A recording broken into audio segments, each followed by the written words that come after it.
G'day folks, it's Rob here.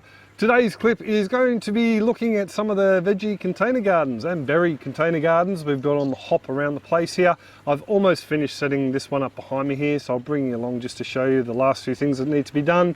I've had a few people ask about the blueberries as well and what I'm doing with them now they're starting to flower, so we'll show you that. And we got a Vegepod, a medium-sized Vegepod, so I'll give you a bit of a gander at what we've got growing on in that. And to finish off, we'll harvest some garlic. So I do hope you stick around and enjoy the show. I better stop nattering on and we'll get cracking and finish off this garden. So here's our little container garden. And it's basically root pouches sitting on top of a tray, two trays in fact. And what those trays will do is hold a little bit of water down in the base that will wick through the fabric and up into the plant and keep them nice and happy. So yeah, it's a method we've used before and it works really well. Haven't we, Lizzie? Lizzie wants to play ball really badly. Yeah, so it's something we've had a great success with in the past. Some people have pointed out that mosquitoes can breed in the trays. We don't let that happen here. We let the trays dry out every few days and then add water in, and that takes care of any mosquitoes.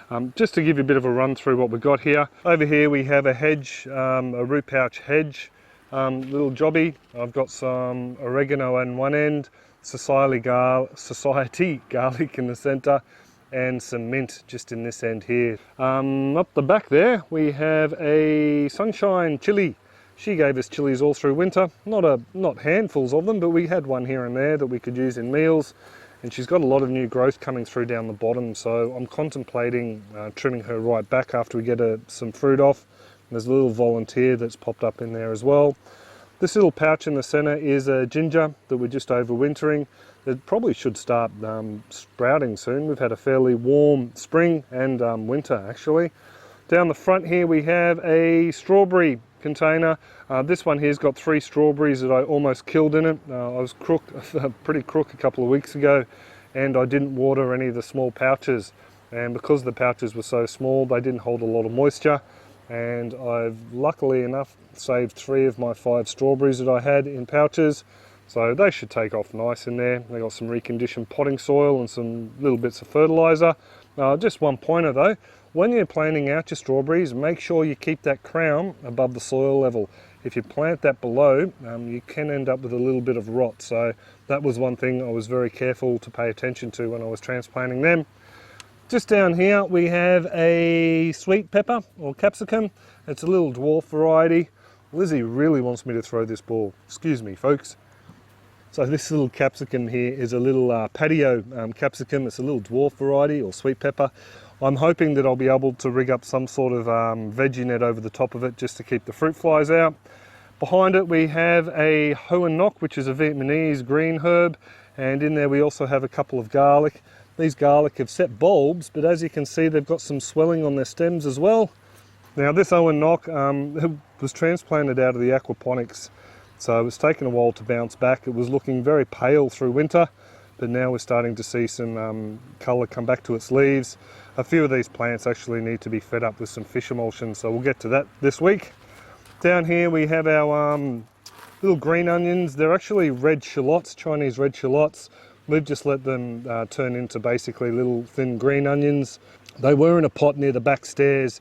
The soil level had shrunk so far that I decided to pull them out, give them a haircut and transplant them into here today, so they should take off nicely. In this bed here we have some ginger that's overwintering with a random little sunshine chilli that's popped up there. She'll be pulled out and put in her own pouch at some point. Another ginger there that hasn't sprouted. And over here we have our Australian native ginger. Kira got me that one from a school camp. They gave them away, she didn't steal it from the bush.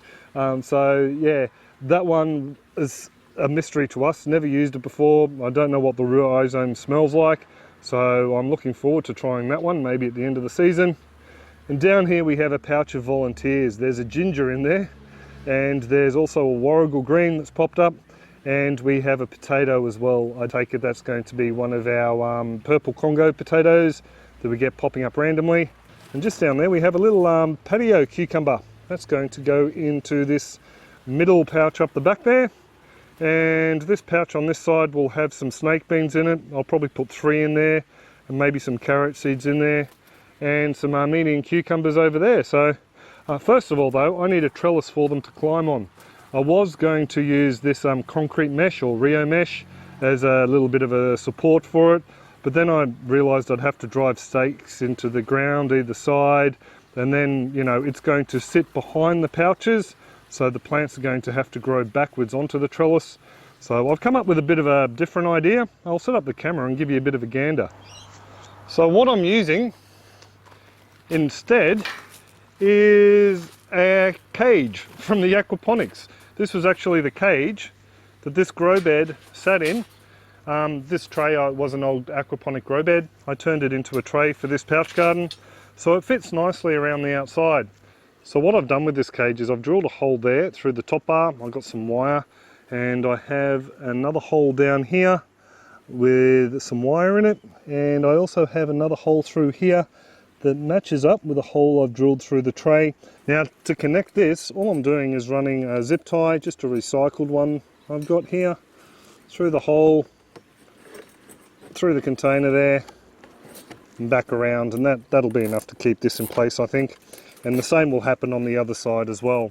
So with these other holes in the side of the cage, I'm using them to attach some wire that will allow the plants to grow vertically. And at the top of the wire, I'm just going to wire it onto the battens that run across the top of the hoop house.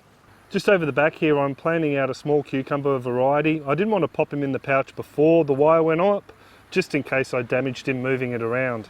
Now into this pouch just here on the edge, I'm popping in some purple snake beans. We really enjoyed these guys, so I'm going to pop in 3 lots of 2, probably about 1 inch under the top of the soil. And we will thin these guys down just to 3 plants all up. So pretty easy to sow those guys out. And just along the front of this pouch, I'll just level it out a little bit. I'm just going to sow a single row of Nance carrot. These guys here are very small seeds, and generally what you do is just sprinkle them in a line and thin them out. I'm actually going to just pop a couple of small seeds, about 30 mil or a 1.25 inches apart, and I might sow a couple up the back here too, just to make use of the space in this pouch. So there we go, just cover them up. I mean, there's all different manners of way to sow out carrots, but that should work nicely. And just over there in the far pouch, I have some Armenian cucumber seeds that I'm going to sow out. These are our own saved seed from a few years ago. So I'm going to pop 4 in there to begin with, and then I'll thin it back to the 1 strongest plant. And then around the front of the pouch, I might pop in a couple of herbs later on down the track. So that's this pouch garden all sorted out for now. Just need to come along and water those pouches in at the back there and fill up the trays a bit later. We'll go around and check out those blueberries.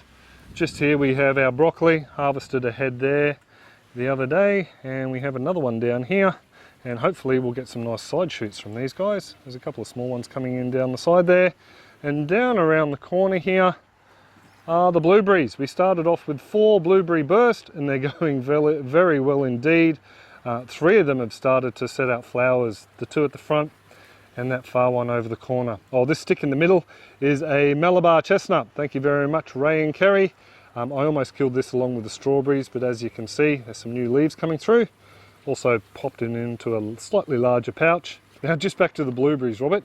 Now blueberries, a lot of people will recommend that you pinch off the flowers in the first 12 months to let the plants get a little bit of size on them. Now these guys are a dwarf variety, so they don't grow extra large. I think they're around about 1.5 meters-ish in size. What I'm planning to do is letting this one here that has a load of flowers on her already, I'm going to let her keep the flowers, but these other ones here, as the flowers form, I've been nipping a few of them off. I've taken a few off the one at the back there as well, but there's a few more that need to come off. And what I'm hoping to do is just compare, just to see if this variety here can put up with her setting fruit the first year, and then see what happens. So we'll just have to wait and see. I like to play around with these things. And just over here is our Vegepod. She's been in for about 3 or 4 weeks, and I've been very impressed with the way that she's worked so far. So what a Vegepod basically is a self-watering garden, much like the wicking beds that we grow in. So down the bottom there in the very base, you have a void that holds about 16 litres of water that wicks up through the soil medium potting mix to become available for the plants that are growing inside. Over the top of them as well, you also get this nice handy little netting section. You can also get greenhouse ones as well, full plastics, which is great for us because it will keep the fruit fly out. I'll just set up the camera and show you what I've got growing on the inside. So the top on this thing just opens up really nicely. It's got a couple of clips at the back that hold the top frame on, and a little bit of cord there that holds it open. On the interior, you can probably make out the little spray bar attachment to the top. It's just your normal 1/2 inch or 12 or 13 mil, I think it is, blue stripe irrigation line or water line with a couple of spray heads screwed in. And that just comes and waters the bed from the top. Any excess water is contained in the reservoirs down below, and away you go. Your plants are kept nice and healthy. I've just got our hose connected onto the fitting that comes with it, and that's connected to a timer that I've installed on our tap. So very easy to water. What I did was I started off with one seedling. I popped in another compact capsicum and a couple of Grand Rapid lettuce and a couple of our own Simba bush beans that I've saved seeds from. They've gone in here as well.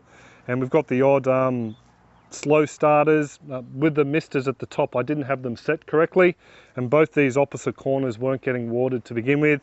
So over here, these guys took a little bit longer to germinate, and so did those beans over the back there. So I'm really chuffed with the way it's going. Definitely a great little unit. I'm planning on getting one of these for my parents. Both of them have had dodgy knees and had knees replaced and that sort of thing.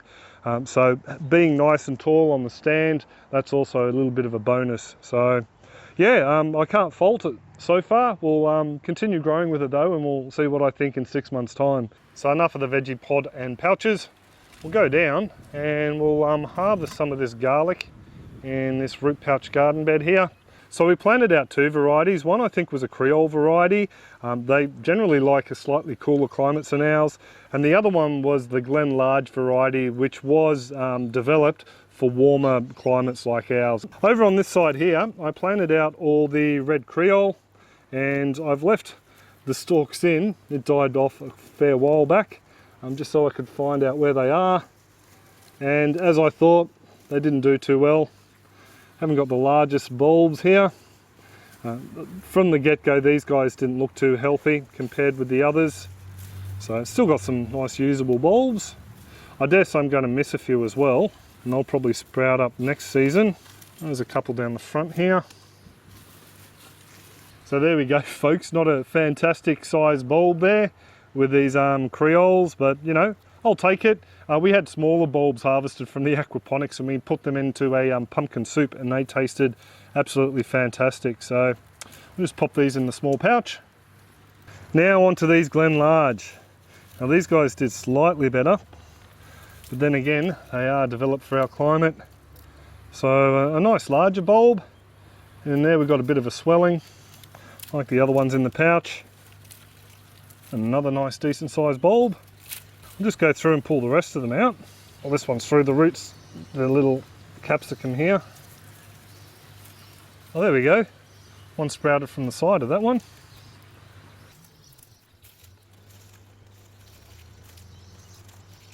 Just check I haven't missed any right over the back here.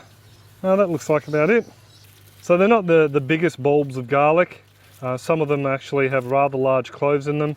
So last year with our garlic, we got a lot of them just form a single bulb. They didn't divide into cloves like this, so I'm pretty stoked that we got these small little bulbs out.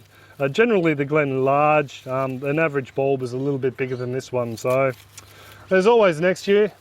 So not a bad little harvest at all, really. What do you reckon, B? No, they look pretty good. They look pretty good compared with last year's anyway. Oh yeah. Yeah. So this bed here is going to be turned into a ginger bed this season. There's already a couple of gingers over the back overwintering from the last harvest. All I need to do is feed it up with some goodies and some compost just to re-energise the soil. And I will be pulling out this Chinese red amaranth. There's a couple more volunteers coming up, but they can come out and maybe pop somewhere else. I will leave this sweet pepper or capsicum in here. This is a yellow bull's horn from memory, or yellow El Toro, I think it was. So it can stay in there. It's actually bounced back rather nicely from, yeah, the mites absolutely hammered the leaves and the flower buds too.